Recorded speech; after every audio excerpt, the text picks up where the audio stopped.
everyone, and welcome to the 2022 Nashville 48-Hour Film Project Tips and Tricks panel and screening. My name is Jennifer Bonnier, and I am your Nashville City producer. We have a great show lined up for you tonight and are so excited you've decided to join us. But before we begin the screening, I would like to invite Cameron McCaslin from the NECAT Network up to tell us a little bit about this amazing facility we are broadcasting to you from this evening. Cameron? Hey, Jennifer, how are you? Hey!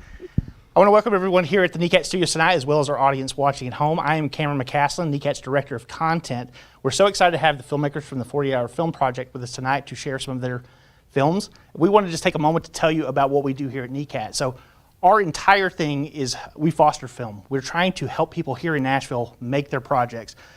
Through a very short learning course, we put people in a space where they can come into our studio, use it at a little to no cost, check out equipment, take it home, make their projects all over Nashville as well as right here in the studio for just the most minimal cost as possible. I think that's where us and the 48-Hour Film Project get along very well. Definitely. Our whole goal is just get people making stuff all the time. So if you're interested in that, you can sign up on the web, necatnetwork.org. Just click Make TV. You can sign up for a class. It starts the first Saturday of every month in 2022. We have classes available to get started on that.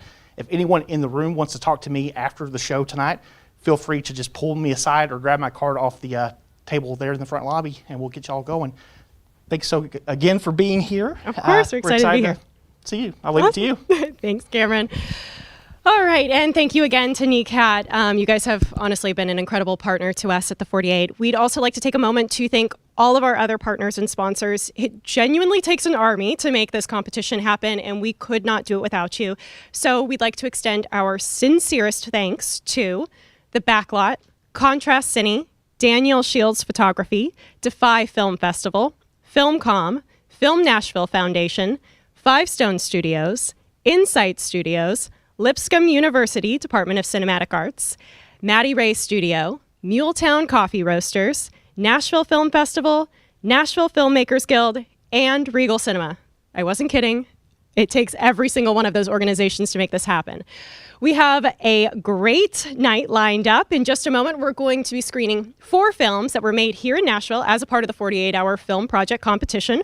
Following that, we'll be sitting down with 4 of the creatives behind those films to learn a little bit about how they managed to make such incredible work in such a short time frame. So make sure to stick around after the screening. Now, without further ado, let's watch some movies.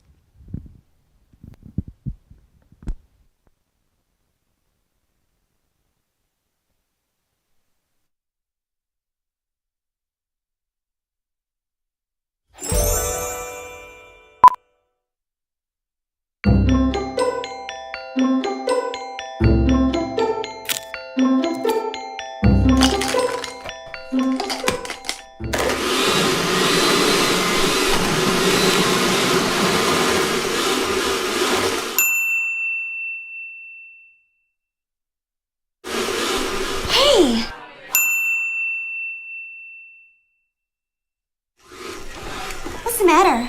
Is it Donna?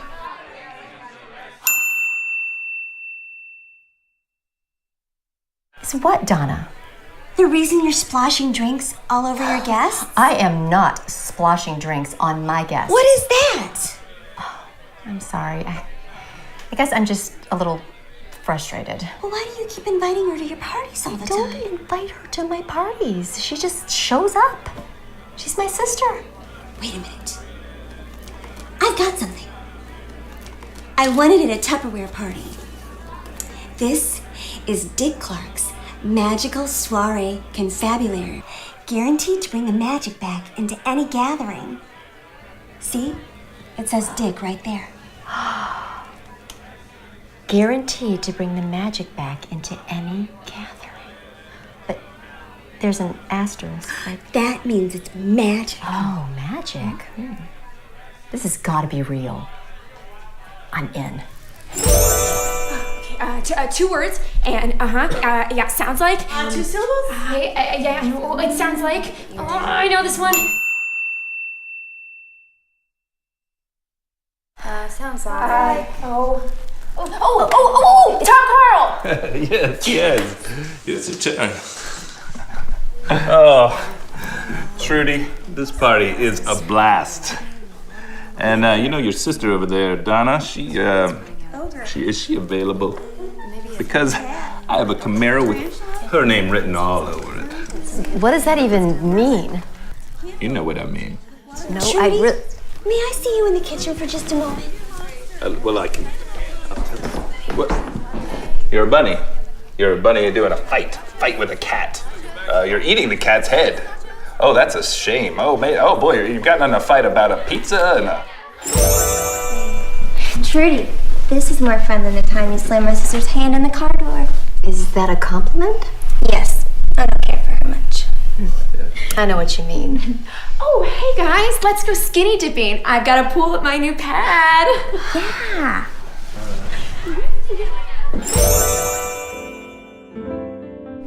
Who is that playing piano? Oh, that's Steve, the astronaut. Is he a real astronaut? A standby astronaut. Standby. Alternate standby astronaut. We need to get going. Let me drive you to the moon.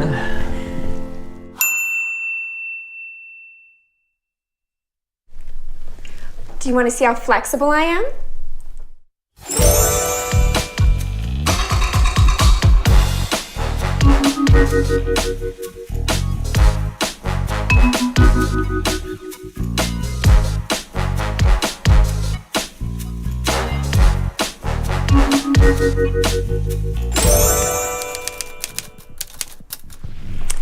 Who was that gym teacher you hated in high school? Fritz Sinclair. Well, I think Donna's riding him right now on the Davenport. Come on, Fritzy! Giddy up!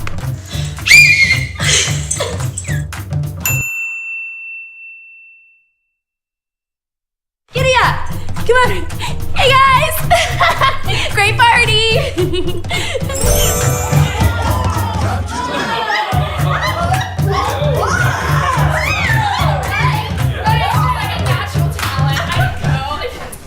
Did you know Donna's a gymnast? That's my lumbar. Hell yeah. A gymnast?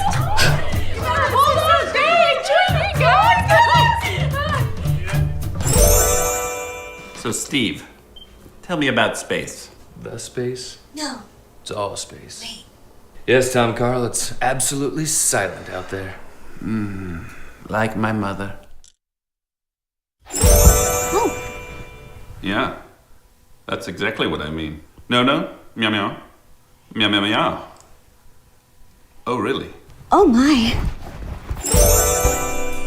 This has gotten way out of hand. Well, there was that asterisk. Magic. 2 words and...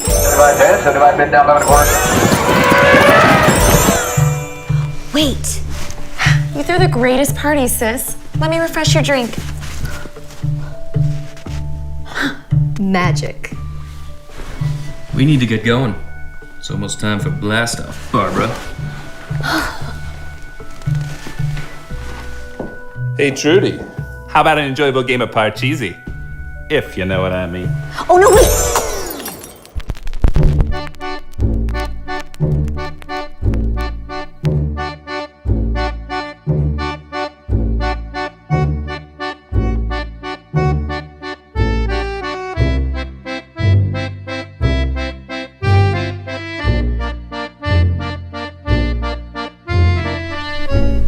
Great party, sis.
I just want to review your initial consultation first.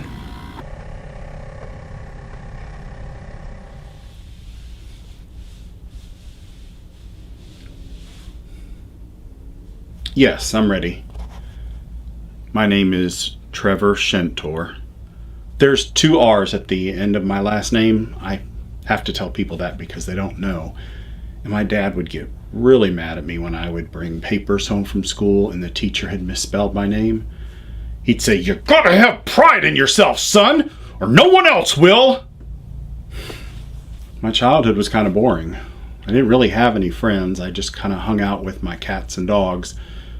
They were my friends. I didn't have to be anything special for them to like me. The only thing that I really looked forward to was our annual trip to the beach. My dad loved the beach, which meant he was happy when he was there, and that meant I didn't get yelled at. So I learned to love the beach too. My mom was real cool. She got me interested in theater. When I was on stage, I could just dissolve into the character, and I didn't have any pressure to be this perfect child. I could be anybody I wanted to be. Your paperwork states that a trip to California changed things for you? Oh, yeah, definitely. I took a trip to Hollywood all by myself, saw all the famous landmarks, ate at a seafood restaurant, but what I was really excited about was going to Universal Studios. And when I got there, I went to go see the interactive stage show that's based on the movie Psycho. I got picked to play the Norman Bates part, where he's dressed up in drag and kills the woman in the shower. It was so exciting to get to recreate such a famous scene. But mostly I felt so at home dressed up as Norman's mother. Tilda, please have a seat. Well, Doc, I see you finally got rid of that ugly orange carpet, but we still got work to do. I mean, look at all this blue. Blue fish, blue lamp, blue box, blue walls. I mean, you're going to make people feel blue. You need to add some new colors, add some pizzazz. You need some excitement in your world or life's going to pass you right on by. Just going to set this here so it doesn't get dirty. How have you been doing? How am I doing? Well, why don't you just take this little chassis for a ride and find out yourself? I'm just kidding, Doc. Look how red your face got. I know you're married, and you're not the cheating kind. That's why I like you. Actually, my life has been fabulous. One of the reasons, take a look at this. Got these beautiful new shoes. Goes perfect with my new job. That's right. I'm a college professor teaching female studies at the junior college downtown. Now, I know it may seem a little odd, but I figured after all those years in high school being forced to read Jane Eyre and Little Women and Scarlet Letter, well, I learned just enough to become my own fierce woman. In fact, there was a guy that was going against me for this job, and at our final interview, he walked up to me and said, "They will never hire you for this position." Well, of course, he was wrong. And I ran into him a couple of weeks later at the store, and I walked right up to him. And I said, "Sir, excuse me, I got that job. So too bad. Better luck next time, buddy." And I turned around and walked right on out with my head held high. And you don't miss your old Trevor self? Absolutely not. Now, don't get me wrong. I love my body as a boy because it brought me to where I am today.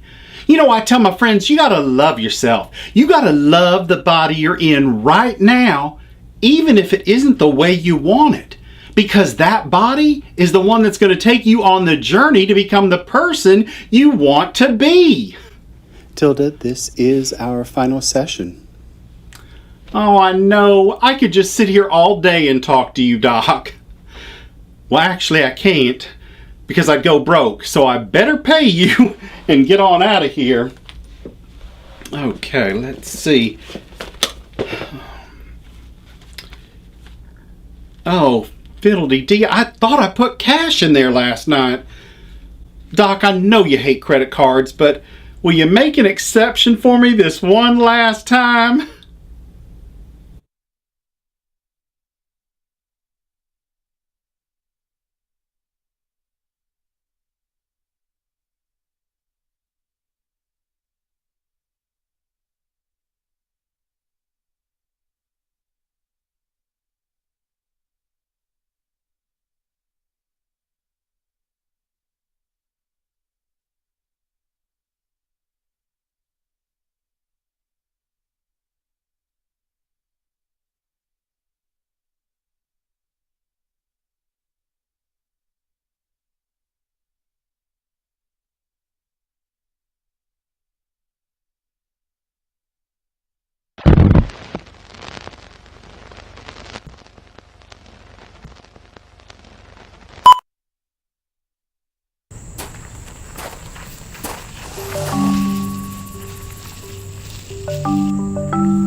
You know we're better than this. What are you blabbing about now? All these killers out here think they're better than us. Their posters and their mugshots. Where are our posters? Where are our mugshots, huh? That would look pretty cute in the mugshot, huh? And they get the fame and the news channel 4 and Amber Alerts. And we're left here cleaning up their mess. Their disgusting mess. We could do it, you know? Hey, bro, I'm not with all that. I love you, but I don't do all that, man. Kill people, you idiot. You right. I could put some people in a milk carton. No more ammonia or yellow gloves. I don't want the blood on my shoes, I want it on my hands. Yeah? You're right, man. It's called a professor. Well, you call the professor. Yeah, you got it.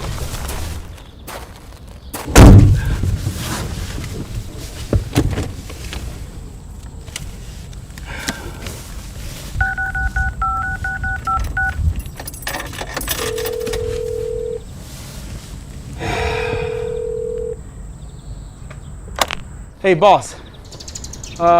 We was thinking that maybe we could get a shot at, Killing people, stabbing them, shooting them, bang, bang. Yeah. One chance. 202 Longview Street. Female target. If you don't want to clean up, don't make a mess. We about to kill somebody. We about to kill somebody. We about to kill some bang, bang. Let's go. Hey, this is a professor's house? Yeah, I'm getting real plantation vibes here, bro. Dude, we about to pick some cotton, bro.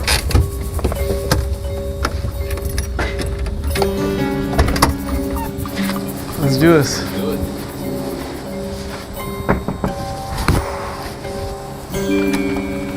Oh.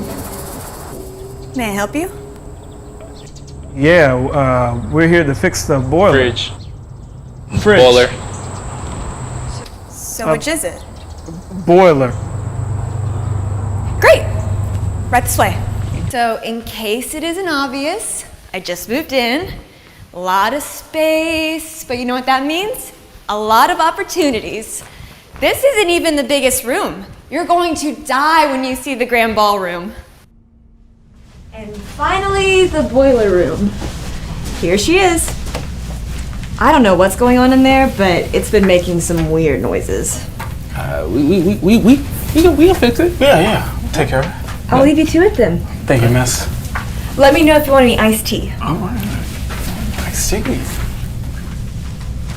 What's the game plan here, bro? I didn't think we'd get this far. Bro, we need a game plan. We can't just. I thought you had a plan. Bro, we can't just come in here, kill this white woman, and go home happily ever after. We just can't do that. OJ did it. Shoot, we could. Bro, this is too much pressure. You heard the professor. This is our last chance. We gotta do this. Okay, wait, calm down. All right, take Bruh. a breather. Oh, wait. Bruh. Look, let's do what any reasonable person would do right now. Leave. No, we find a murder weapon. It's too bloody. I know. You heard you heard the professor. No mess. In and out. I mean, we got? We got knives. Yeah. I mean, that's Jason did it. Okay. I mean, we can go Papa John's. Racist? True. I mean, what size shoe do you wear?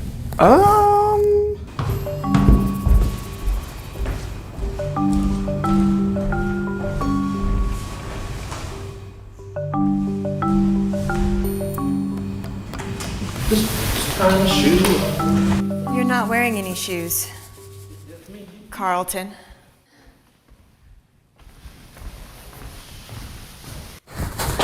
Hey, what's up? What's going on? She said my name. Okay. She said my name. Okay, yeah. Guess what? We told her names when we came in. No, I we think. didn't. No, we did. Yeah, I think we did. Hey, my name is Carlton. I'm here to kill you. She's some basic broad who doesn't know what's going on, okay? We kill her, we in and out. We get posters, mug shots, Channel 4, Amber Alerts. Screw that. Red Alerts, okay? All right? In fact, I'll handle this. You just meet me in the room in 10 minutes. We got this, all right? Okay. Get yourself together. She said my name. Shut up! Hey. Can you see me? Yeah, I can see you. What are you doing? You can? Yeah, come on, let's go. Did you do it? Is it done? Is it over? Yeah. Yeah. Come on, let's go. Really, bro? Really, bro? I mean... Really, bro? I did my best. I think I got a plan. Yeah? Follow me.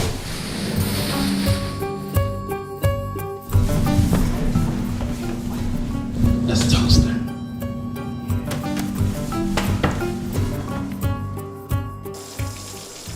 Whoa. I mean, are we sure? Are we sure this is gonna work? Yeah. Hey, look, she'll find out before we do. Let's do it.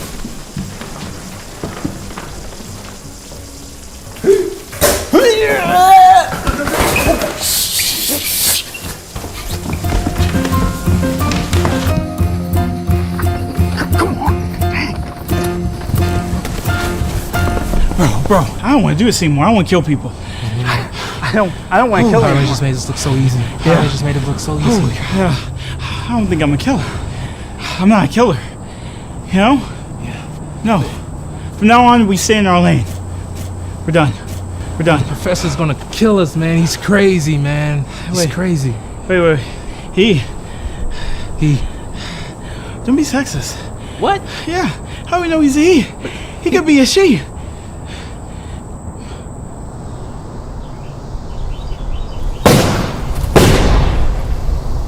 Too bad. Better luck next time.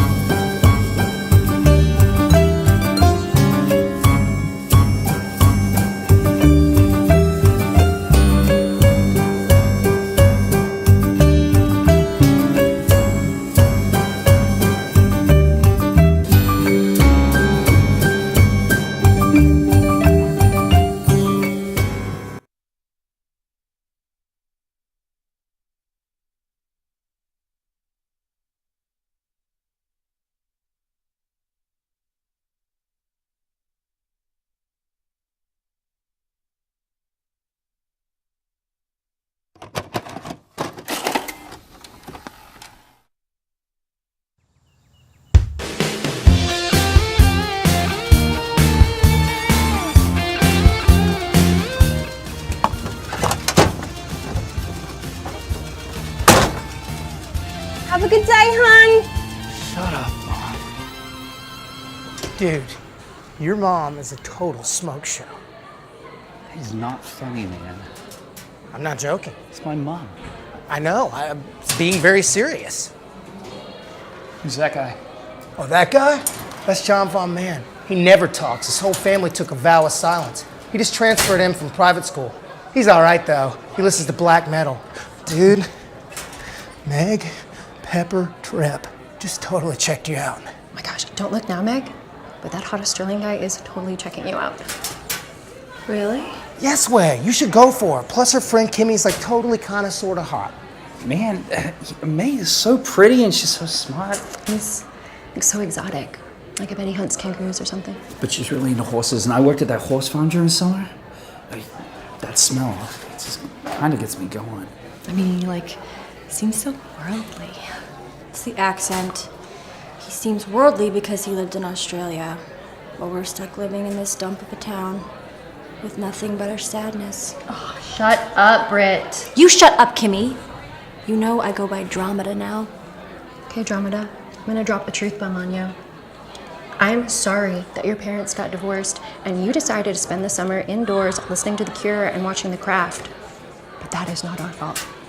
Hey, we should invite him over to my mom's house to like watch a movie or something. I'm gonna go get a black coffee. I don't know. Come on, dude. Oh, gee, they're coming over here. Hey, what's up? Hey, not much. What's up with you? Just hanging. Cool. Cool. Hey, Meg. Hey. So, Dean was wondering if maybe you guys wanted to come over to my mom's house and we could watch a movie or something. Yeah, we could maybe make that work. Just have to double check with my mom. Cool. Cool. Cool. Cool. Lame. I'd have to bring my weird cousin Andromeda. That's cool. She can hang out with my sister Terry. We'll watch Spice World. It's not my copy, it's Terry's, but we can totally borrow it. That's all that and a bag of chips. Cool. So, see you tonight? Cool beans. Cool. I lost your room, get so soon. Would you be interested in hearing Hello, ladies. Kumo Esta, welcome to Mi Casa. Are those your little friends, Brandon? Yes, Mom! You girls want some crunchy munch? No, ma'am. Well, just give a shout if you change your mind. Dean's in here.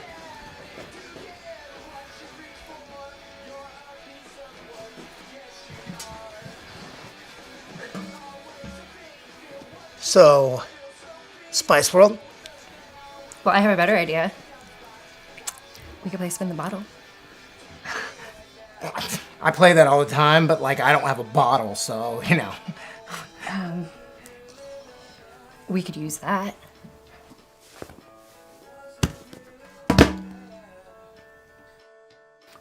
Wait, there's more girls than there are guys, so that's not totally fair on you. As if I would play with you guys. You can't understand my dark soul anyway. I'm gonna go watch TV with Terry. Yeah, I mean, wouldn't you rather play Truth or Dare or something? Okay, Brandon. Truth or dare? Dare, of course. I dare you to go in the closet with me for 7 minutes in heaven. Okay.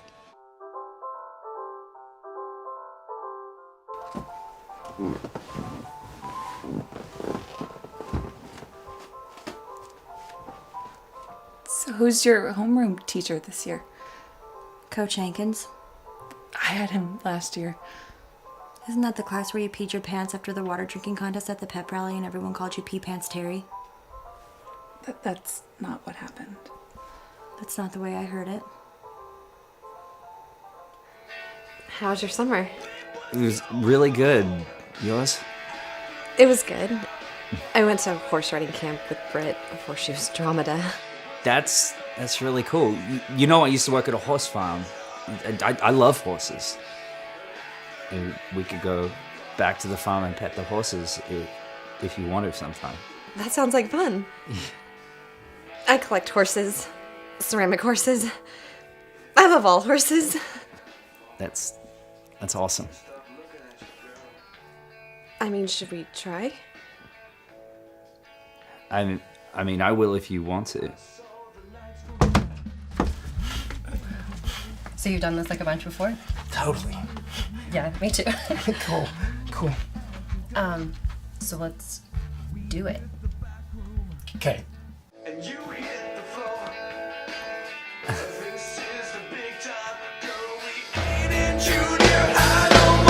I brought Crunch and Munch. What is going on down here?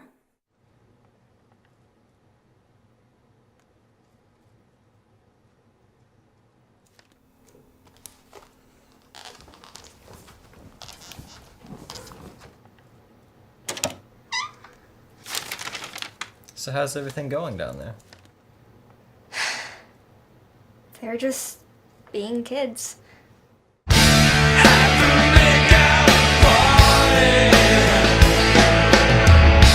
spin those bottles till we get good and start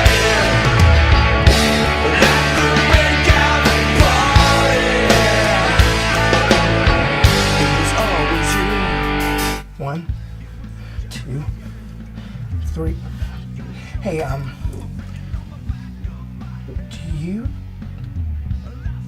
like Sugar Ray?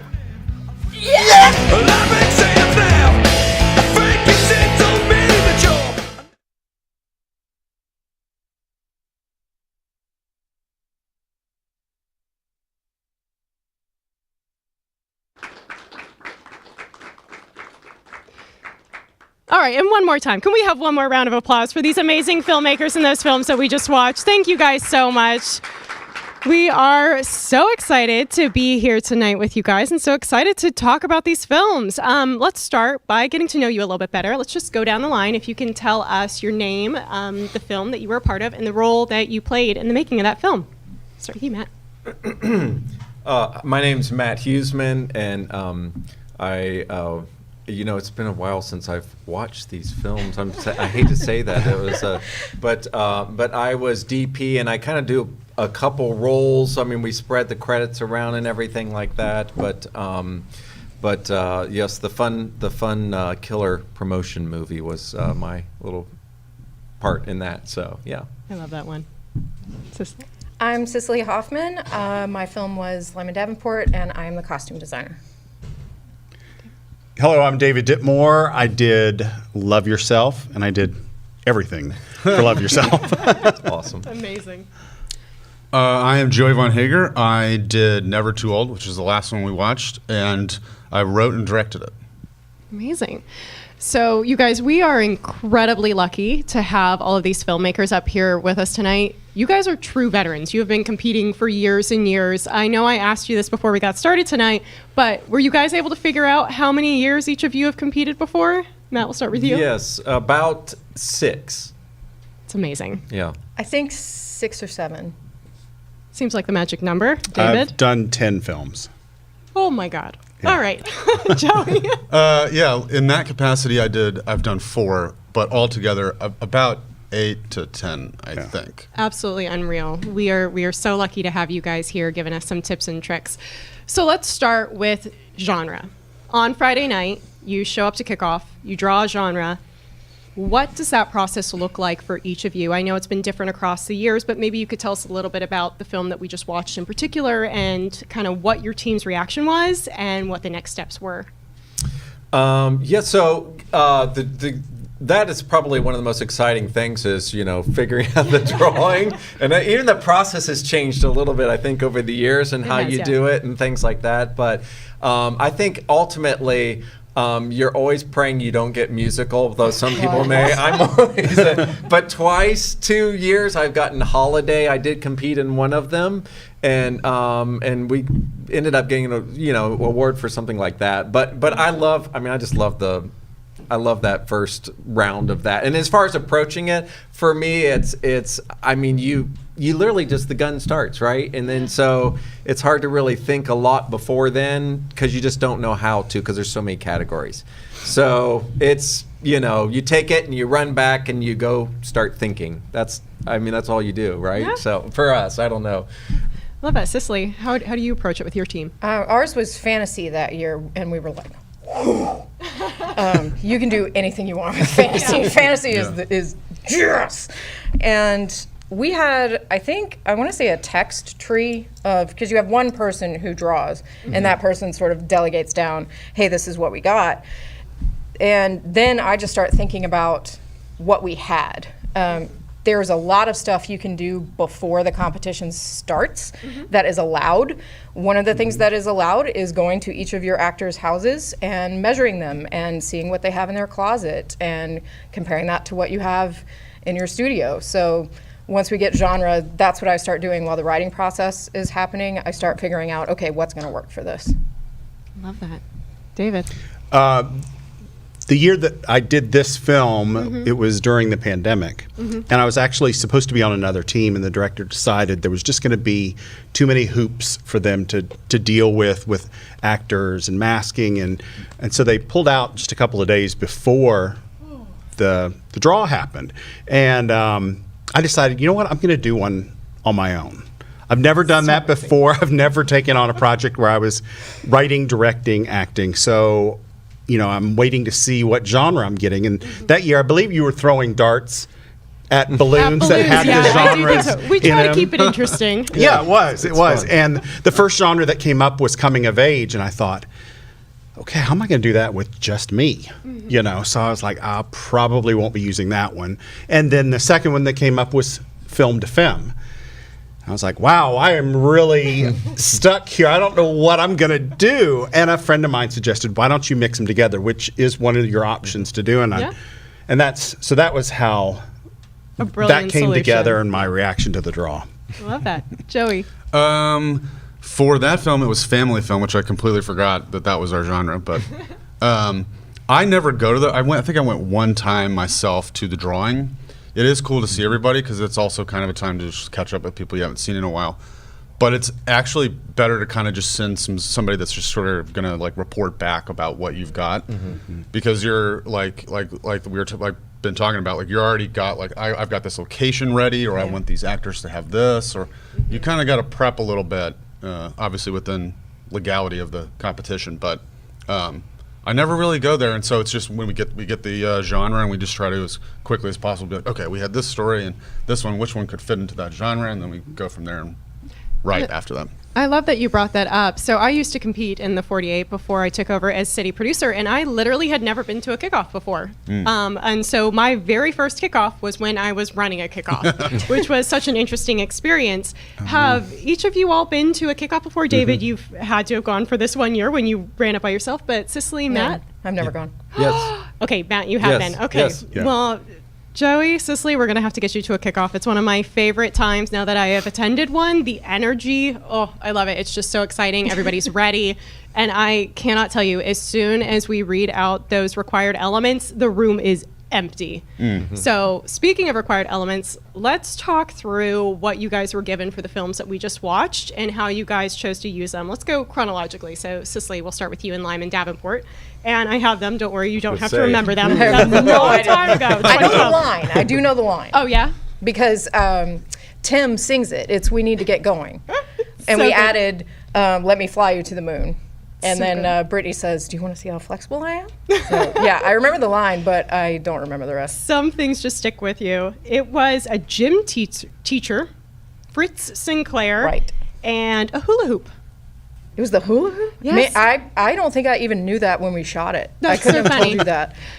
I leave it up to the writers. It's Yeah. kind of unless if it were a piece of clothing or a hat or something like that. I feel like then I would be involved. But it's just they tell me this is what we're doing. This is what we're doing. Well, I'm assuming with the gym teacher that year, you got really involved. Well, I did have the whistle and we had the sweatbands Yeah. and the sneakers and all that stuff. But I don't think I knew he was supposed to be there. I don't remember Well, that it at all. blended seamlessly. You did a beautiful job with Thank it, you. which I love so much. There are so many different techniques you can take, right? When you get those required elements, we've seen people who just like hide it in the corner of a frame, and they're like, "Look, it's there. I did it. It's in the thing." And then there are people who genuinely build their whole story around it, and I'm always so impressed when somebody can do that. So let's move along to 2020. We've got Killer Promotion and Love Yourself, and you guys had a college professor, Trevor or Tilda, Shentor, a wallet, and Too Bad, Better Luck Next Time. You guys want to talk about how you responded to those required elements and what it was like incorporating them into your film? Well, since I was going to mash up both of my genres, I decided to put both names, which is, sometimes people do that in different ways, but I was like, I'm just going to make it be, used in the front part of the film, the back part of the film. And I had Tilda pull the wallet out at the end to pay the bill. And then the line was Too Bad, Better Luck Next Time.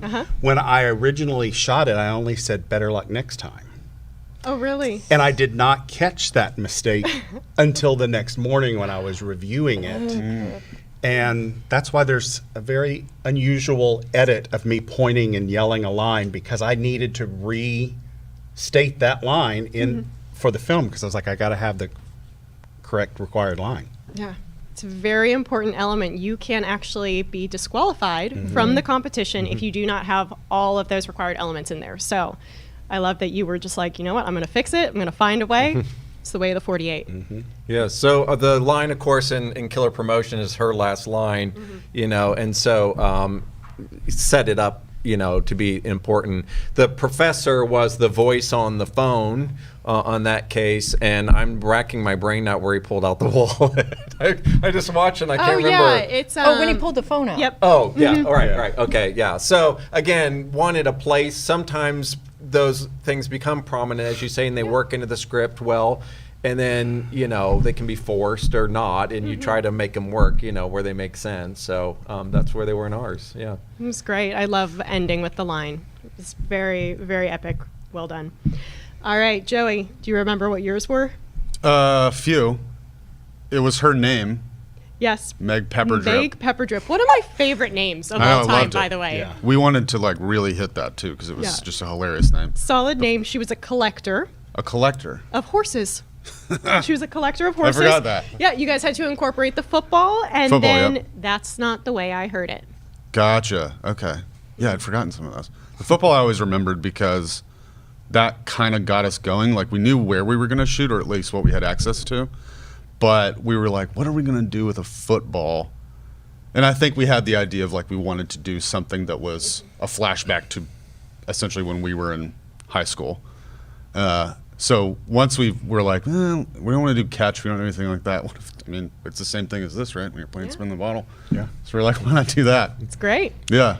So you brought up another really good thing, locations. Like Cicely, you were saying earlier, there are very few things that you can do before you compete in the 48, before you actually draw the genre and the competition begins, but they are vital things you can do. So let's talk a little bit about locations and what y'all's approach is, or the teams that you've been on, what their approach has been to securing locations and how that affected the films that we just saw.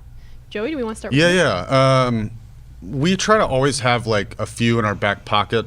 One of which is always a home-based location. So if you decide to do more than one or two locations, one of those we always make our home base, especially for that first night when we're kind of trying to get everything together. But you can only do so much. You can't have an unlimited amount that just applies to every genre along the way. So you try to get creative and you try to get safe with one.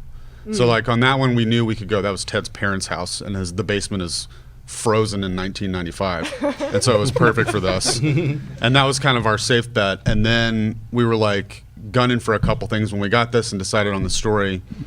We knew we could use that school, which was in Hendersonville, and that's that's half the battle, is having an amazing location in film anyway, but like especially for doing this, and try to do your best to have like unfettered access to it, because obviously, like on the weekend for that school, that was great, and it's in the summer, and nobody's there or whatnot. But you don't want to have any outside stuff that you have to deal with, especially location-wise, because that can get pretty tricky. Yeah, there's already enough stress going on with the 48. You don't need somebody like looking at their watch saying, "Get out!" But you're like, just a few more minutes, please. And to be fair, too, like if I remember correctly, having access to that school kind of dictated the story we were going to tell. Because we could put them at school. Yeah. You know, you can't build lockers for, a weekend. So having that whole school kind of dictated that we wanted our story to go that direction. Very cool. Yeah. Now, David, yours was done during the pandemic, so. Correct. And I mean, I had, since it was just me, I could go anywhere. Like I could go to a park or wherever I could get quick access to. But I knew since it also was just me, I was like, I need to keep this as simple as possible. I was not attempting to try to do multi-locations, and I just thought that's not, I want to do a film that has a story that makes sense, hits the required elements, and gets it in on time. So the location that I chose was my audition taping room in my house. And I moved in furniture and created the therapist, office in there because it's already lit, and I again just kept it simple and kept what I had on hand. It's so clever. That's really the name of the game with the 48 is what do you have and how can you use it in a clever way to make it work best for you. Yeah. Well done. I'm trying to remember who did the location for Lyman Davenport. I think it was Megan. Oh, okay. But I go where they tell me to go. And I just make sure, I need enough space for all of my stuff, especially on that one. And I need enough space to chart. I still chart by hand. So I need enough space to do that. And for one of them, for Contrary to Likeness, we used my old house. I've always offered my house to locations, and sometimes it becomes a mesh of everyone's places and what everyone has. In Lyman Davenport, the Davenport is mine. And they came to my old house and got it. The flamingo painting is mine. My great grandmother painted that, and they're like, "We love that. Can we use that?" I'm like, "As long as you don't mess it up, sure." So I think it's once you've got that locked, so much other stuff falls into place. Yeah. Amazing. Yeah. Matt? So I adjunct teach at one of the universities as part of this 48 that you mentioned, Lipscomb, and so the students that were all basically students involved in the shoot and everything. And so where do you go get a mansion that size? Well, that just happens to be part of the university. So, you use what you have and who you know, right? And go, any chance I could get in there? That's a cool building. But, as everybody else said, I don't need to repeat it, you kind of just get some cards on the table waiting for what your genre is going to be. And of course, insulate yourself because you never know what the weather's going to be and things like that. And the less locations you have to move, you don't realize how quickly 48 hours pass. So you don't want to plan on, a 5 location move or anything, obviously. So something that has a lot of looks in it is a tip, that you can, and so that's basically one of the things that I look for, is something that, doesn't have just one good room, but has a lot of flexibility to it, from backyards to whatever. So literally everything was shot there in one space, so, yeah. Yeah, it's a great tip right there. So I would love to talk next about cast and crew size. So you guys have all competed multiple times. I'm sure you have participated in teams of varying sizes. David, you in particular did the one-man show, but you've worked on massive projects before with large cast and crews. I'd love to hear from your perspective the pros and cons of having more or less members on your team. Anybody want to start us off? I'll start. Yeah, go.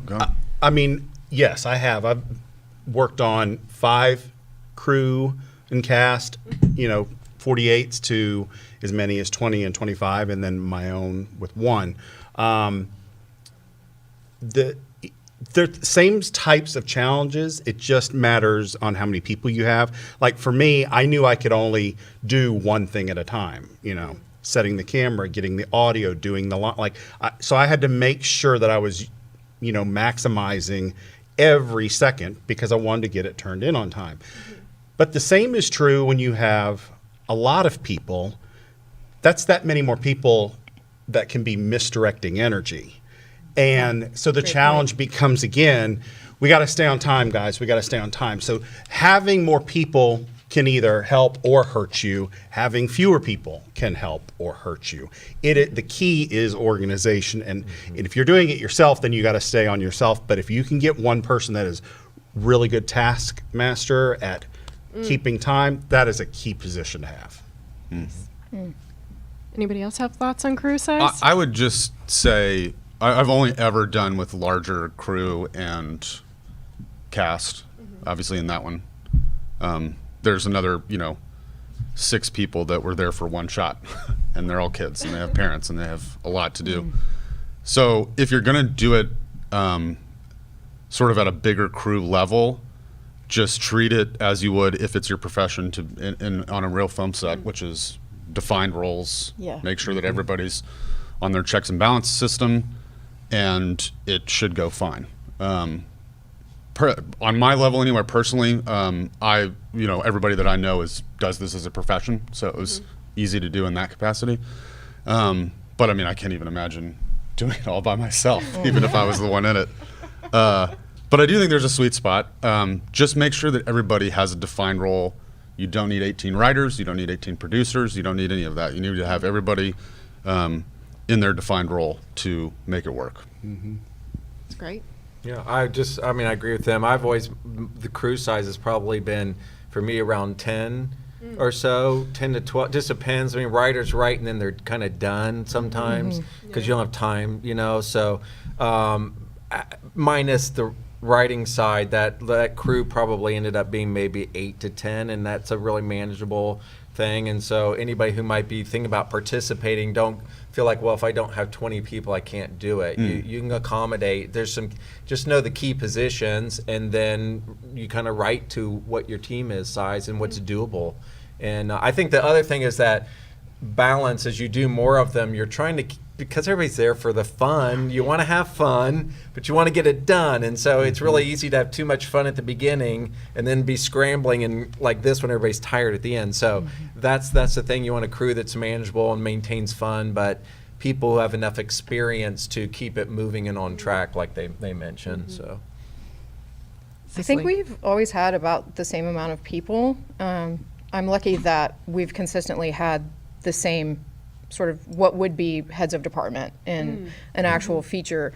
And the good thing there is like the balance you're talking about of stay in your lane, which definitely involves reaching into other departments, because filmmaking is a collaborative work of art. You can't, well, I was going to say you can't do it by yourself, but you can. so much for that. So much for that. But David is living proof. It can be done. It can be done with one person. I mean, and that, I didn't set out, you know, with that in mind, but for this audience in particular, please do not limit yourself to think, well, we don't have two audio people, or we don't have a word, like, I did this with me, that's it. So you can do it with 3 people, 4 people. It can be done, and it can be enjoyable. Yeah. Yeah, well, and I love that you said that, David, because one thing I'd love to talk with each of you about is you've competed so many times, and you continue to come back to the 48. Why? I mean, David, you very easily could have said, nope, not doing it. All right, I'm just going to withdraw, and I'm not going to compete this year. What keeps you coming back? Why? Well, I enjoy filmmaking first, and you know, on the list. But I also wanted the challenge of doing a film start to finish on my own, and with it being the pandemic and with the team that I was on dropping out, you know, at the last minute, it was kind of like, you've thought about doing this, now let's do it. This is the perfect opportunity to do it. And having been on several short films, I knew the process. Like, I knew I'm not going to have X number of locations. I need to keep this script simple. I need to keep props. Like, I knew the process. It was just a matter of executing it.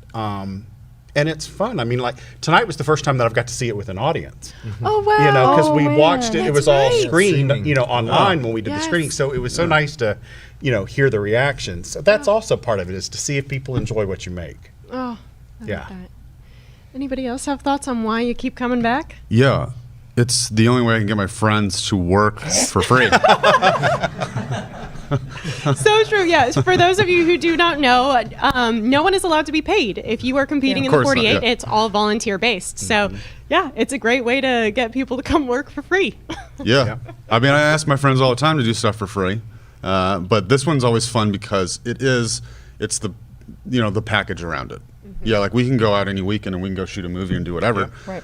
But it's the package around it that kind of makes it fun. The fact that it's screened at the end and you get to see everybody's whole, you know, weekend, and it's, you know, a week after, so you can all rest and recuperate and all that.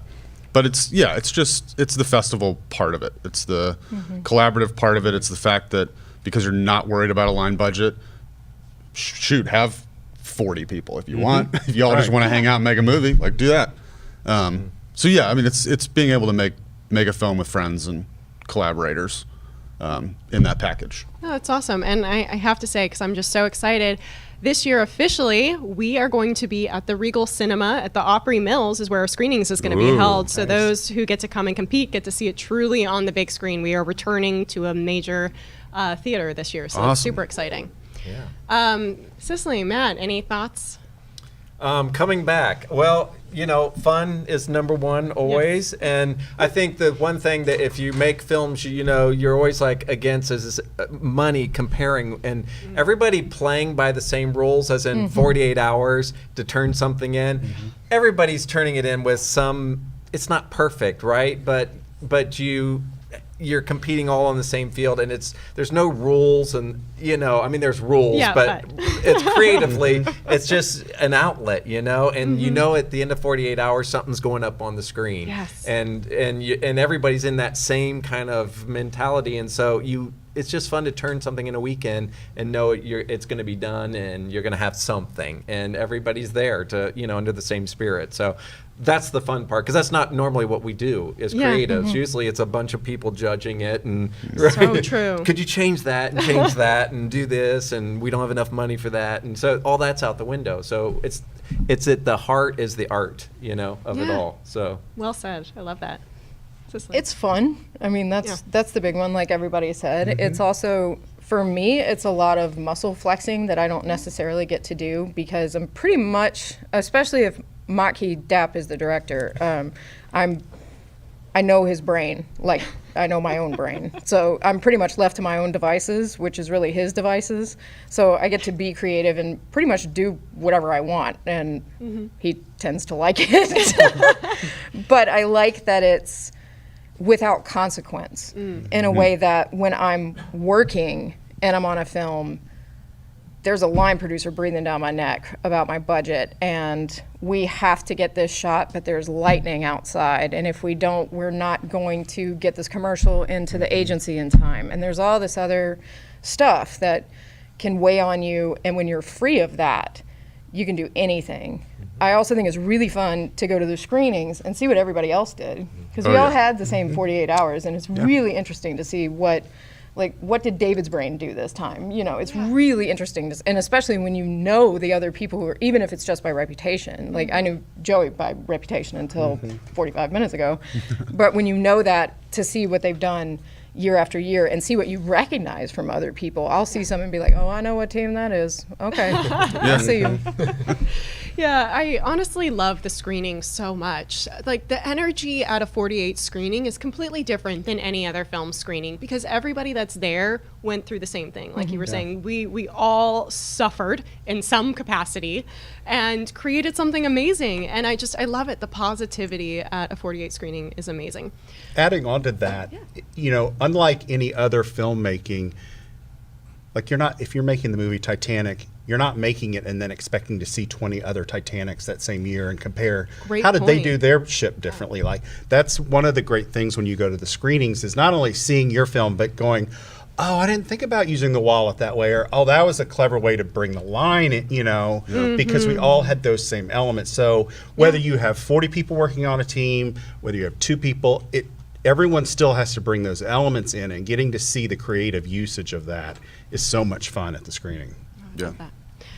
So let's talk about 48 hours. There is a time limit to this competition. So how have you guys approached it with your teams, the 48-hour time frame? And gotta ask the question, have you ever been on a team that's been late before? No. Yes. All right. Impressive, Joey. No. David, have you ever been on a late team before? Yeah, and it is a film that was well received. I think we even won Audience Choice, because I think you can still get Audience Choice. Yeah, you can. It was a film that we shot in Manchester, Murfreesboro, and Nashville. Wow.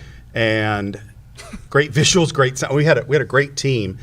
At the last day, transferring it to the proper file format. They were having problems with the computer, and they're literally driving in the car with the computer trying to get it transfer. Oh my gosh. And it was, I think, missed the window by about 15 minutes. Oh, I hate that. Yes. So it's it's heartbreaking. Yeah. It really is. Yeah. So the 48 has now transitioned, and when you turn in your film, it's all done online, as opposed to the old school way where you literally would drive to drop it off. Wait, what? When did this happen? Pandemic. It's now upload. Checksums. Yeah. So 2 years, 2020. Yeah. This year it's going to be the same way. You'll be uploading your film, so you do not have to drive. So you get just like a bonus 30 minutes. We always used to say that because you draw everything at 7 p.m. on Friday night, and then we say you get 30 minutes of drive time. You turn it in at 7:30. You just get a bonus 30 minutes. So it's really like the 48.5-hour film festival, But it's so heartbreaking when somebody shows up and they're just minutes, or I've literally had to look in someone's eyes and be like, I'm sorry, I just called it and you walked in 5 seconds late. Like, you can't do it. You got to honor the system. And that's so hard. Do you guys have any tips, though, for making sure that your team does turn it in on time? Yeah. for us, we've always said that we're going to shoot the movie in a day. Like Saturday is that, and that's it. Like we have to fit it in that day, no matter what. Writing is usually Friday night into the morning, and that's fine. Usually, like, well, I wrote and directed it, so I was there the whole time. But like sometimes, like Ted and I will go write one for somebody, and we can stay up as late as we want on Friday because we'll just be gone after that. But shoot it on Saturday. Like that's your movie. Ideally, you have a great day and you get out of there a little earlier than you thought, and you can already get on post that night.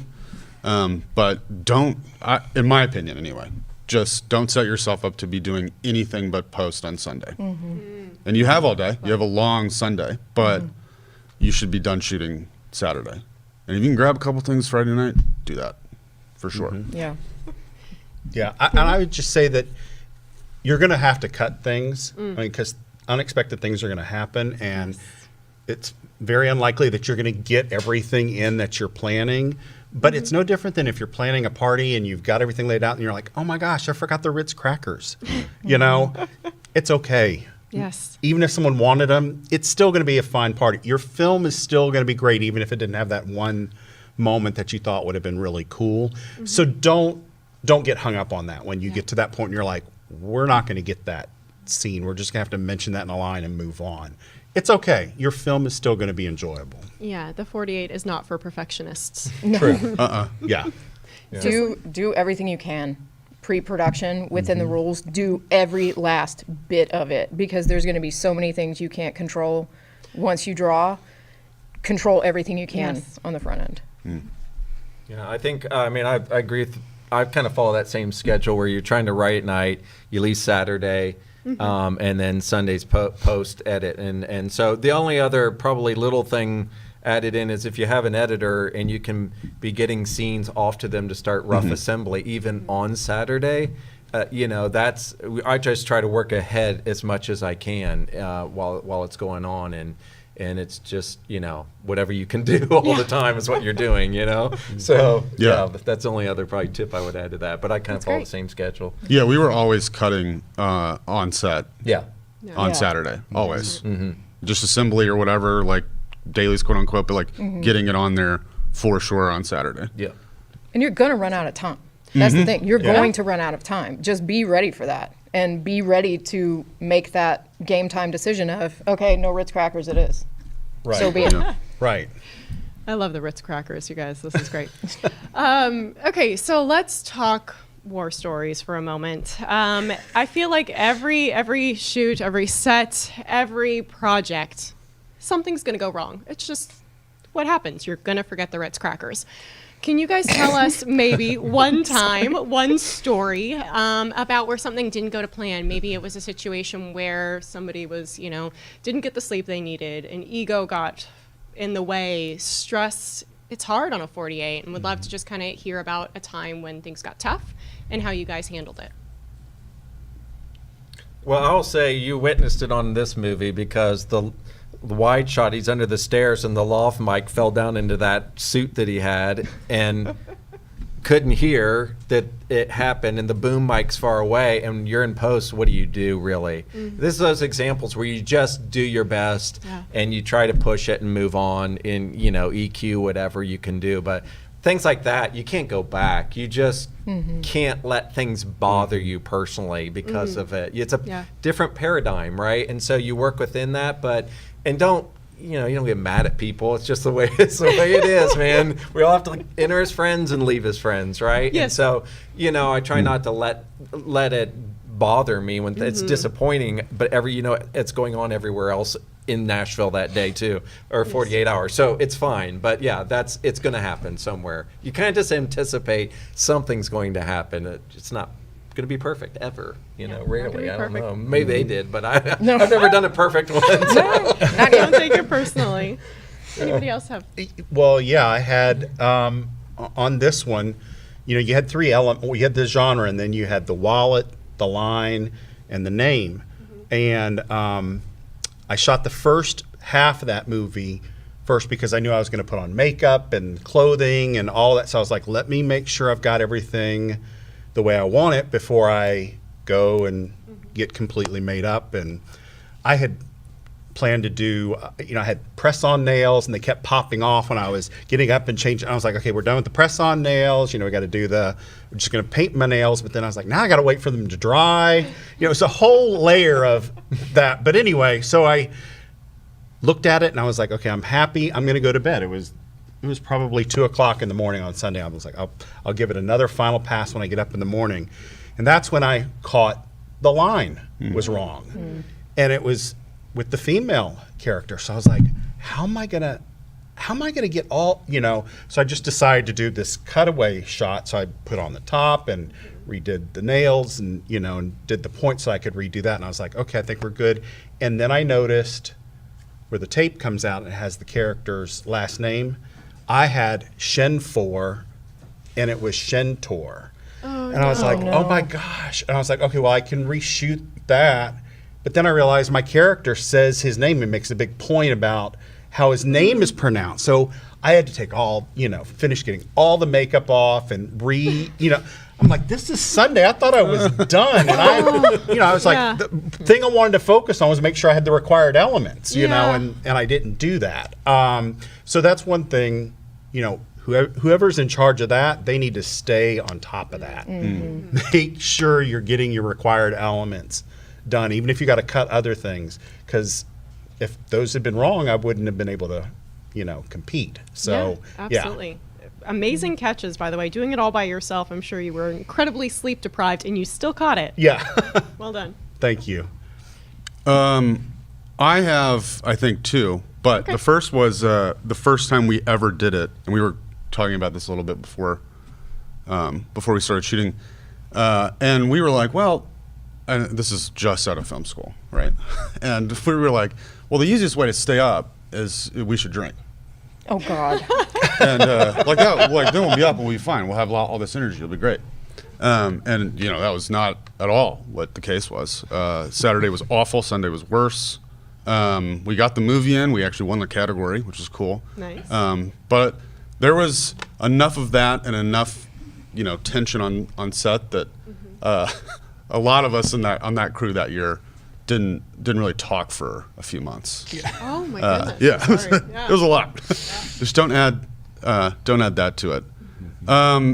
The other I might have forgotten now, but a tip though is that don't drink. Okay. And then if you're lucky enough to have somebody assigned to script soup only, one year Natasha, who did ours, was on each page she had written down every element that we had to have from the list. Yeah. That was just a little side tip because it's like, I mean, that wouldn't have helped you out because you're still doing it yourself. Right. Right. But keeping it at the forefront. Yep. And it's always there, and then she would cross it off on each page after we had put it on print. Like after we had filmed it. But yeah, don't drink. It's not that long of a weekend. You can hold off. Right there. You can wait. Drink on Sunday night with your there you go. Your friends. Drink to celebrate. Yes. Cicely, any more stories? On that one, we ran out of clothes. There's a lot of different styles that happen there. I mean, do you know how many different looks there were? It's around 80. Woo. Wow. It's intense. And when I say we ran out of clothes, I mean I ran out of clothes. When I got the script and everything, and then we started shooting, and we shot it mostly in sequence. But then Mott came into the room, and he does this thing when he's thinking, and he goes like this, and he goes, what if every time we start the party over, everybody changes all their clothes? And I sat there for a minute like, no, it's not possible. And then I was like, is it though? So it's not really a war story, because he was right. So I was like, he's right. Like, I have to do this. So since I chart by hand, that came in very helpful, because then I could mark off like, we use that, we use that, we use that, we use that. And in there's a sequence where Holly is hitting the atomizer quickly. That's the last thing we shot. And the last shot of her with the purple thing on is a scarf. And I am holding it around her person, and I am squatting behind her and holding it up so it looks like a top. And I was like, okay, guys, this is waist up. And this is the last one. This is it. It was literally the last piece of clothing from my studio. Wow. So impressive.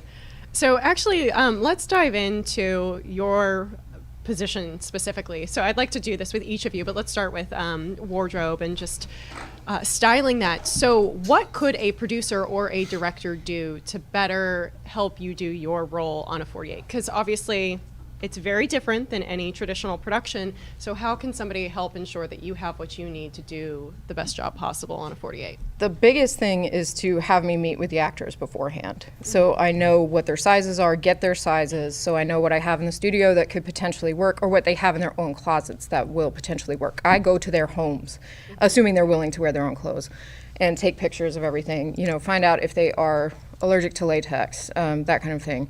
If they will not wear fur for ethical reasons, that kind of thing. The other thing you can do, which is within the rules, is to write down all of the potential genres you can get and say, if we got the dreaded musical, we would want it to maybe look like this. If we got fantasy, could we maybe do a space fantasy, or could we do like a never-ending story fantasy? So I can compartmentalize each of those, and I write down for every genre. I write down, okay, if we get Western, these are the things we have that will work. If we get film de femme, these are the female actors we have, and these are their clothes, and these are the things that would work together if Jennifer wears this and if I wear that. So that's what I mean by all the stuff that you're allowed to do as pre-production, do it. Yeah, well said. And if anybody has any questions about that, it's all listed on the website, 48hourfilm.com/Nashville. You can go look up all the specifics of what you are allowed to do. It is very limited, but vital things that you can accomplish before the competition starts. David, I'd love to talk to you next about, from an actor's perspective, what could somebody do to better serve you as an actor who's, probably getting the script and then 1 hour later being put into a situation where you need to become the character? Yeah, the quicker, from an actor standpoint, the quicker that you can get the script, the better. And part of that is learning the lines, but sometimes that's not even the lines may not be that complicated, it might not be that much to memorize, but just so that you can start thinking about character, you can be thinking about options of how to do it, because a lot of times, since everything is under a pressure cooker situation, a director may go, I'm not liking how this is working, can you do something else? And if you've got actors that aren't maybe great improvers, if they've had some time to think about it and say, hey, I want you to look over this, I want you to think of maybe 3 different ways that you could do this, or have some suggestions ready. That's super helpful, for your actors, and they need to, know where they're going to be shooting. Yeah. Because sometimes you'll get a script and say, okay, we're going to be in 30 minutes. We need you down in Murfreesboro. It's like, I haven't even taken a shower yet. So whatever information you can get to the actors to get them ready, that is super helpful. And adding on, I agree with you, laying out what you have. But in my situation with the Love Yourself, I didn't even know what I was going to be doing until I got my genre. So if you're in that situation where you're more limited and you don't have a lot to look at ahead of time, write to what you have. I had so many people say, did your dad really feel that way? And I'm like, no, I didn't have time to go shoot additional videos. So I went and flipped through my photos, and I'm like, what can I use these photos to turn into a story? So write to what you have. If you have a really colorful kitchen, maybe that character has a quirk about kitchens or something like that. So if you can plan ahead, absolutely do that, and look at those options. But if you don't, write to what you've got right there, because that'll save you a ton of time. That's great. So Matt, I know you play multiple different roles, but as a DP, what could a producer or director team do to help you be able to do your job best? So I think, in the DP world of, having things ready to shoot, it's I think, it sounds obvious, but it's like the camera preps, the cards, the batteries, you're doing all that stuff going. You don't want to show up on set and not have something not working, right? So anything can be built ahead of time in terms of while the script's being written, you're kind of, just making sure everything is set, ready to go wherever you're going. And so, and I think not overcomplicating the beautiful thing about camera technologies these days is it takes a lot less light to film something and things like that. So, it's all about the environment, but not overcomplicating things in that world. And then, you can shoot multiple cameras and things like that to help speed up editing and where you might normally traditionally just be single. But I don't know, that role itself is kind of one that's not, it plays itself out and once the script is written and once you get in the room, and you kind of have to just be ready to be pretty fluid and not spend a lot of time talking about it. So That's great. Yeah. Get that equipment lined up. I Yes, love that. So yes. smart. Yeah, you don't want to show up and not Prepped have. and ready, and yeah.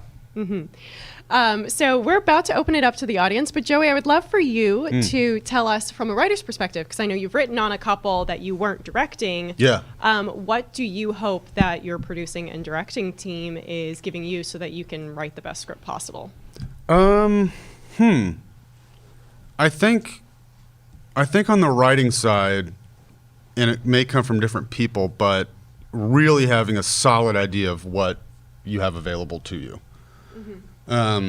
We're always kind of sitting on ideas. We've all got notes in our phone of this. What about this idea? I thought of this the other day. This is something I thought of 3 years ago, whatever. But kind of knowing like where our limitations are.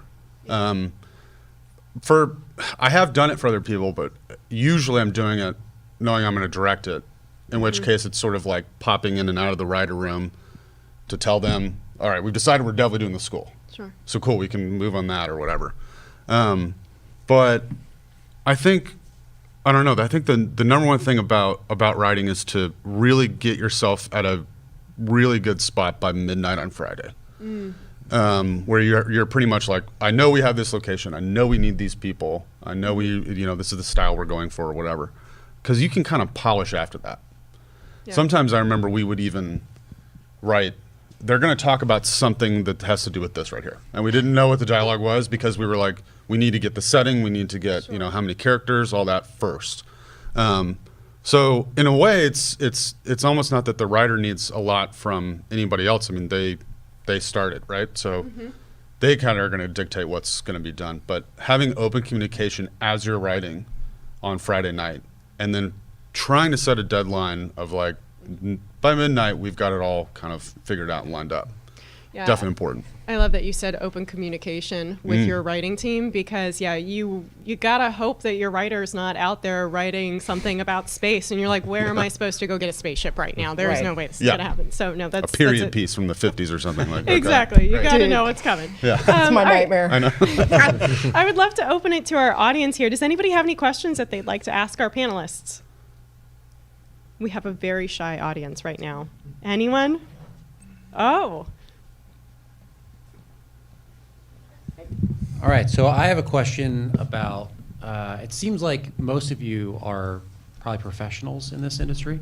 So you're used to working on deadlines, but probably not 48-hour deadlines. So what do you think you prioritize, or how do you change what you do based on the fact that you only have 48 hours?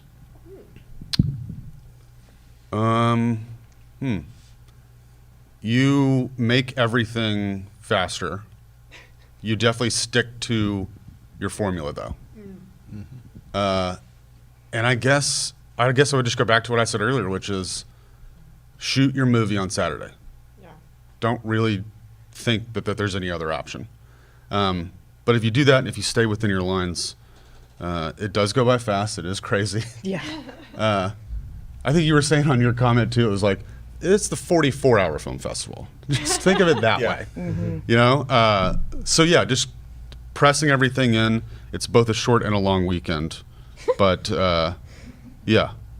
I just to add to that, the clock. I mean, the difference is probably that when the clock hits, you have to let it go, and that's it. Because if you don't, you won't make the deadline. So the difference is that ability to let go and also manage. I will get something as best as I can do by the time this hits, and then audio by this time, and then coloring by this time. And it's just everything has a really strict clock that you hit it and you kind of manage and go, I can probably get one more shot in, maybe, no, I can't, moving, you know, Yep. and you just let it go and move. Yeah. Great, schedule it out. Yeah. The whole 48 scheduled. This one notwithstanding, it's as few costume changes as possible. That definitely ended up not being the case here, but Yeah, 80 was too much. Just a few too many, 70. maybe. I mean, here I will say this: that camera did not wait on my department one time, and that's Impressive. true in my professional life as well. My goal at any given time is make sure the camera is not waiting on me. If the camera's waiting, it's not because of wardrobe. I love that. You're hired. Yeah, and just look at where you can. I mean, even if you want 5 locations, that doesn't mean you have to go to 5 different places. Right. That might be 5 different places in a house, or in a building, or in my case, one room, and I just made some adjustments with shot. Right. So yeah, just look at wherever you can consolidate, and then have a plan. Like, I'm not going to be shooting after, this time, or I'm not going to write anymore after this time, because you want to get something done. You can't just keep planning. Always finish. Just finish the movie. That's the Yes. fun of it. Please get it in on time. Yes. Any other questions from our audience? No worries if not. You guys, I got plenty of questions. I can talk about it looks movies like, all I the think we had someone that was getting ready to Oh, stand yeah, up. no, please. Yeah. I'm sorry. Hi. Hello. Thanks Hello. for being here. And I was just wondering about the process of locations. You kind of were just talking about it, but like, I mean, I don't know, like, where do you need a permit or where do you not? Just that kind of thing. It's There's a long answer there. Yeah, so I can speak a little bit to the permit issues. So Definitely. the 48 allows you to make a movie with people, but it doesn't give you any kind of permit, which is unfortunate because you wish it did. You wish you could just like go into the street and just be like, I'm doing the 48. I'm allowed to be here. So if you do need a permit, that would be for something like if you're out on the streets or trying to shut a section of a street down, you need to go through the film office for that, as well as like if you're trying to use a park, that's going to require a permit. I think ideally we like to shoot in places we know that are friendly. So you are reaching out to friends and family. But do you guys want to maybe talk a little bit about some of the places you've shot over the years that have been friendly locations to you? Yeah. I guess I'll go first. Go for it. I would say this: if you think it might have something to do with a permit, just don't shoot that. It's It makes too much it to easier. add to a 48. Yeah. For a 48, it makes it easier to avoid that. It does. So like in that movie, everything we had was like under Ted's umbrella. He went to elementary school there. He had talked to him that week. We might try to shoot here because there's multiple places in that school we could shoot to do another story or whatever. So really just avoiding anything where you're going to have to get official permission or hire a cop to close down a street or stuff like that. Stuff that we do all the time in our day-to-day jobs, but like for the 48, try to make it as private and as close as possible. Yeah. And Anybody rely on your, whatever resources you have.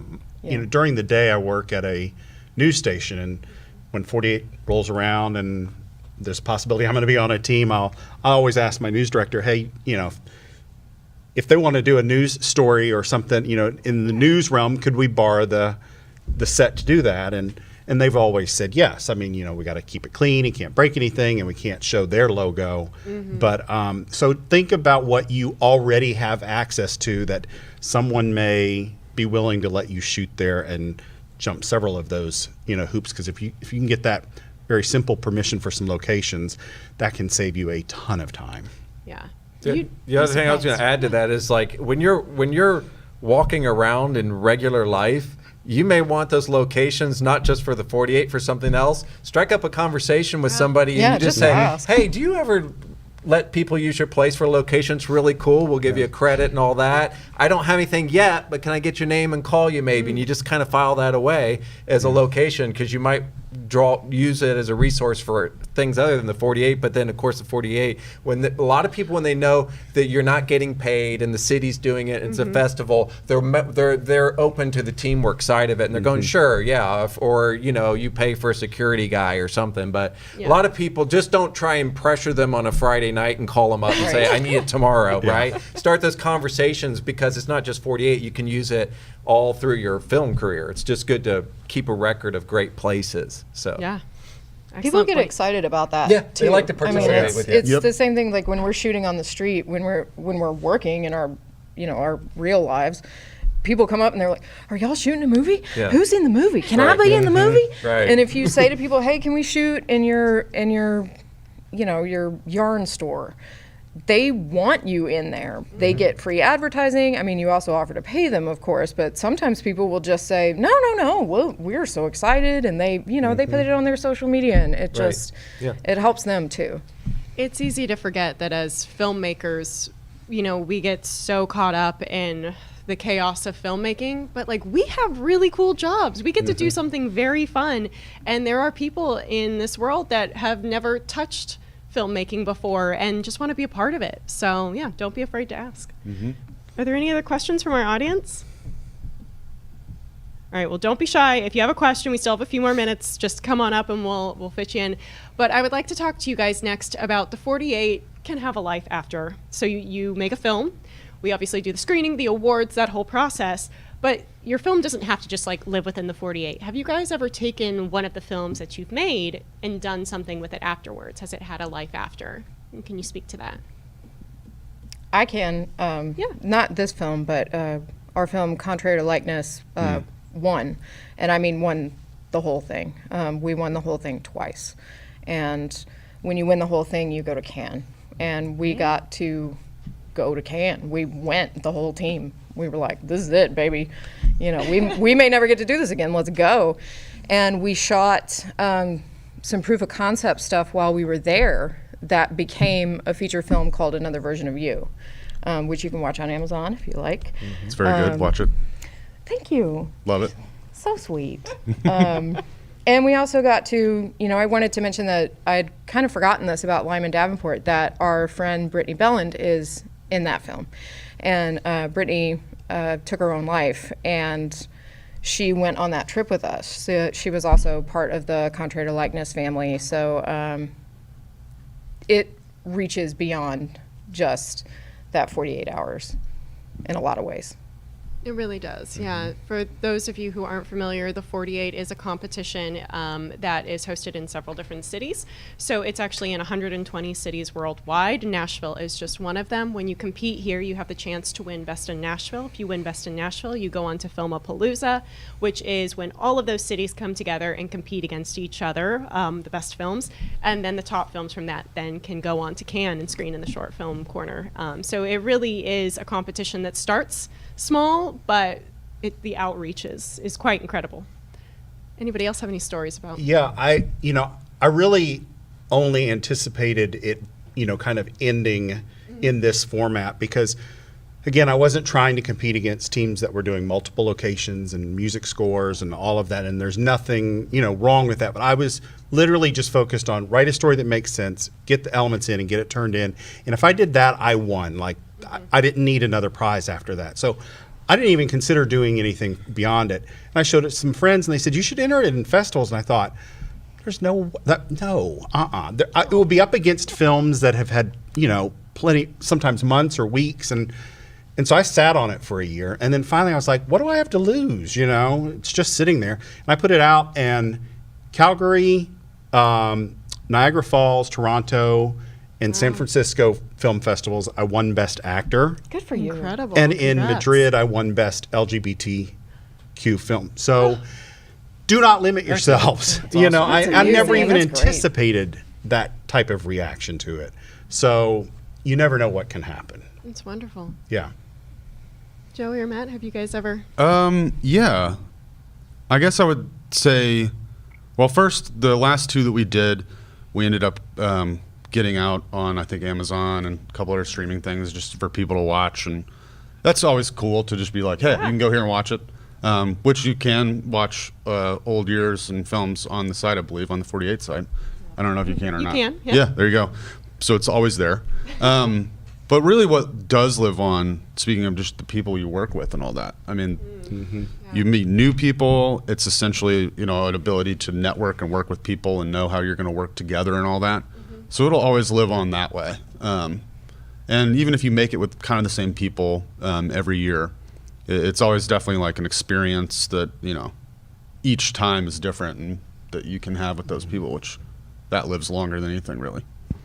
Oh, it's so beautiful. Well said. I didn't do anything with the films, but I've always entered into the last couple because of a new position of, you know, adjunct teaching. And so I'm working with people that aren't as experienced, but they're film students and things like that. And so it's really about building community. And now, you know, one of the, Sydney Tooley, who's a director on this, has just finished directing a feature for Sony. And so it's that kind of thing where you build community and you get to see people progress. And so through their craft and things like that. And so there's a lot of rewards, or what they say, are not on, you know, in different ways, intangibles and friendships and community, and you build a film community here. And I think the 48 has helped build the whole Nashville film community as a result too. So with your help and leadership. So well, thank you guys so much for sharing your journey through the 48 and how that's affected your careers. It means a whole lot.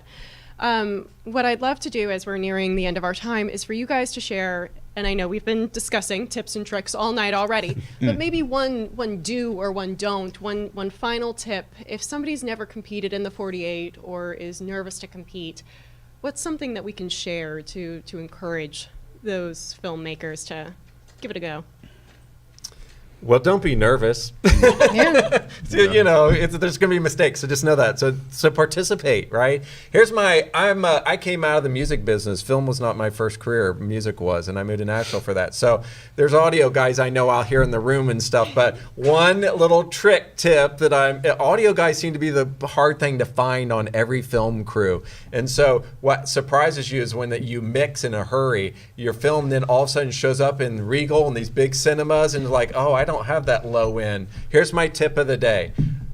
It's technical, sort of. Everything that's 100 hertz in the bass world, just roll it off, and then you'll play beautifully in the theater. That's my secret tip for the day, because you don't have that cinema-like audio system, and all of a sudden you get in the theaters and you go, I didn't hear that rumble and all that low-end stuff, and it's a way to just get that out of there. So that's my secret tip of the day, is to, you know, everybody can be a professional if you know a few little tricks and tips. But go have fun. That's the whole point. Expect mistakes. Just have fun.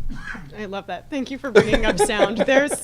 Sound is always it's always the hard thing. On Yes. the 48. It's because those sound guys don't work for free. They don't like to, do they? They hate it. They hate it so badly. It's a whole nother subject. Yeah. Anyone else have a tip they'd like to share?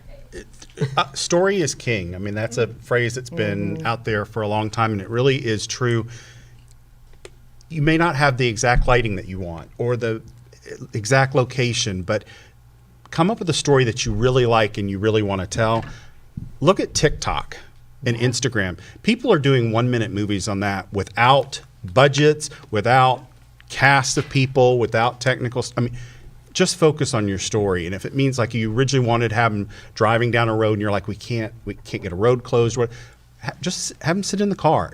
People will overlook so much in this format in a good way. They just want to be entertained by a great story. So don't let that catch you up. Story is definitely the most important. The year that Lyman Davenport came out, I remember the story of the one that won. I don't remember the name of it, but it was about a kid who had an imaginary friend, and he was being raised by a single mother, and the kid gets hit by a car, and the sound was so dreadful on it. I remember that too. But the kid gets hit by a car and dies, but the imaginary friend stays with the mother as she grieves. And the story was perfect. I will never forget that. So definitely, if the story is good, it doesn't matter if your sound sucks. It's fine. But, you know, go big or go home, man. Like, if you're going to fail hard. Because if you screw this up, like, big whoop. You lost a weekend of your life that you were probably just going to be telling Netflix that, yes, you're still watching. Try something. Because you might end up with something great. You might end up on the red carpet at Cannes. I did. Ma'am. Just saying. Yes. I don't think I can even add to that. Do it, finish it, but shoot for the stars. Do whatever's in your mind, and Yeah, don't be scared. Don't be nervous. Have a really, really good time, because it is. Just don't drink. Just don't drink. Yeah. Don't At drink. the end of the day, it's just a weekend, right? Right. Yeah, yeah. That's right. Just one weekend. And if you get the dreaded musical, Oh, Yes. God. be excited. A musical went to Cannes It did. from Yeah. here. It was awesome. Yeah. You know, I It mean, was we're a in a very music cool town, one. so yeah. Yeah. All right, you guys. So let's talk a little bit about what you are doing now. Where can we've shown your work. We've talked a lot about what you guys have done in your profession and your careers. Where can people learn more about what you're up to these days? And maybe if you want to shamelessly plug a project you're working on, let's just go down the line, Matt. Well, thanks a lot for including me on this. Besides adjunct teaching courses, I spend my time in a variety of DP and directing work. I just finished a reality TV show that I'm shopping. My pet project that I've been working on for about 3 years, it's getting closer and closer, is a documentary on the history of board games, where I've with some other partners been able to meet and capture some of these very aging and some of even past creators of very, very famous board games, and no documentaries ever been made on that. So it's fun to do something unique like that. So that's my pet project. We all have them. But the rest of the time is doing other shows and DPing for work. So. And a website or a handle that people can look you up at. My name, matthuseman.com. You can go there. Awesome. Yeah. Cicely. I am a costume designer. I have done several commercials and a series this year. I am currently shooting my fourth feature of 2022 in Kentucky. I'm not at liberty to discuss very much about that. There's some A-list situations with that we're not allowed to photograph or discuss, except for my continuity photos, which none of you can see. And I'm starting another one in August, and we'll be back in Tennessee, and I'm excited about that because I haven't shot one home in several months. So, yeah, and then I'll have I have a feature definitely coming out this year called Homestead, which is an adult thriller with a twist kind of situation, and some of the others I'm not sure when they're going to come out, but that's about it. I'm a costume designer. Where can people learn more about you? Follow you? At my website, Instagram, Facebook, it's all the same. It's CicelyHoffman.com. I will spell it for you. It's CicelyHoffman. Thank you. David? I have a documentary that I'm working on. I'm doing a short documentary on the Clay Lady, who a lot of local people would be familiar with. I'm just finished writing a short film, which I'm still keeping details on that close to the vest right now.